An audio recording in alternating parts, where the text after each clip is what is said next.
European Union or EU will provide 50,000 Ukrainian refugees in Czech Republic with shelter. The EU's donating of 25 modular humanitarian bases is part of a plan to help the Czech government cope with the influx of an estimated 200,000 plus refugees that have entered the nation since the Russian invasion began. Alternative emergency shelters, such as sports and recreational facilities, are being identified to meet the shortfall in housing. Provincial governors have suggested an increase in government subsidies to encourage more of the nation's hotels to be made available for refugees. Furthermore, the Czech military is offering mobile tents, with a set of tents sheltering 400 persons. The Czech government is also considering the construction of interim housing. The European Union is a recipient of 4 Shining World Leadership Awards for Humanitarianism, 2 Shining World Leadership Awards for Peace, and a Shining World Leadership Award for Earth Protection, as well as a laureate of 2 Shining World Leadership Awards for Humanitarianism and Shining World Leadership Awards for Compassion, Unconditional World Care, and True Caring.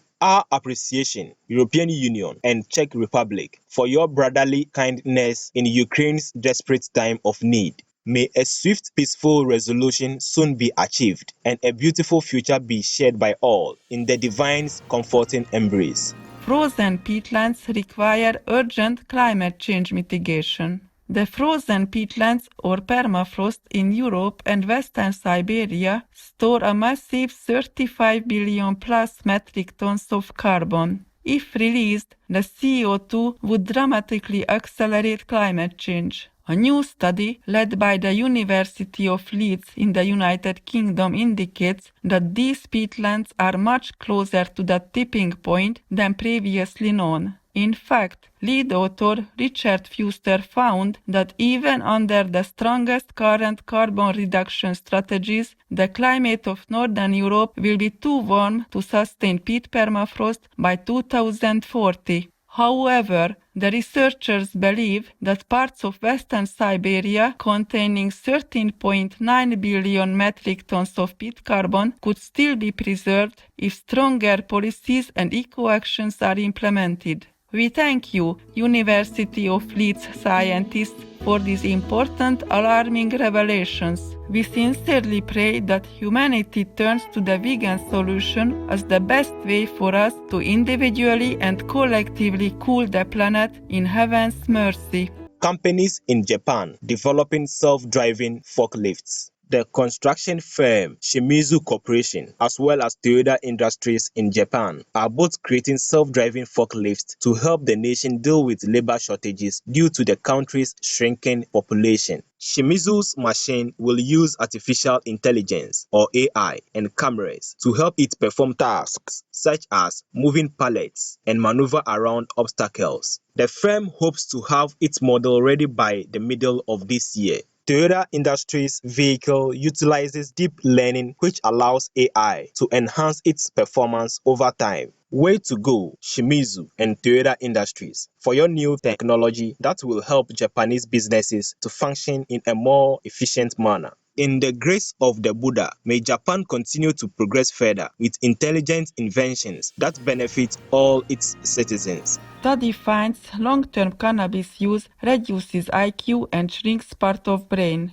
A study by scientists in New Zealand and an international team that was recently published in the American Journal of Psychiatry has found that sustained cannabis use lowers IQ by 5.5 points from childhood to midlife based on over 1,000 participants tracked from birth to age 45. The detrimental habit also shrinks the hippocampus section of the brain, which is associated with learning and memory and may indicate an increased risk of dementia later in life. Long-term cannabis users were found to have more attention and memory issues, as well as poorer information processing abilities and learning capacity compared to prolonged users of alcohol and tobacco. Many thanks, New Zealand researchers and international team, for helping to highlight the dangers of marijuana use. In the caring guidance of the Providence,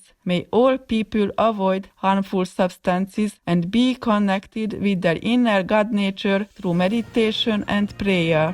Good Samaritan pays for dentures of Australian woman living without teeth for 16 years. Jane Bridges of Chigwell, Tasmania, was recently fitted for a pair of dentures after she was contacted by a stranger from Queensland, Australia, who saw her moving story on ABC News. After becoming ill and having all her teeth removed 16 years ago, Miss Bridges was given ill-fitting dentures by the public health care system that she could not wear.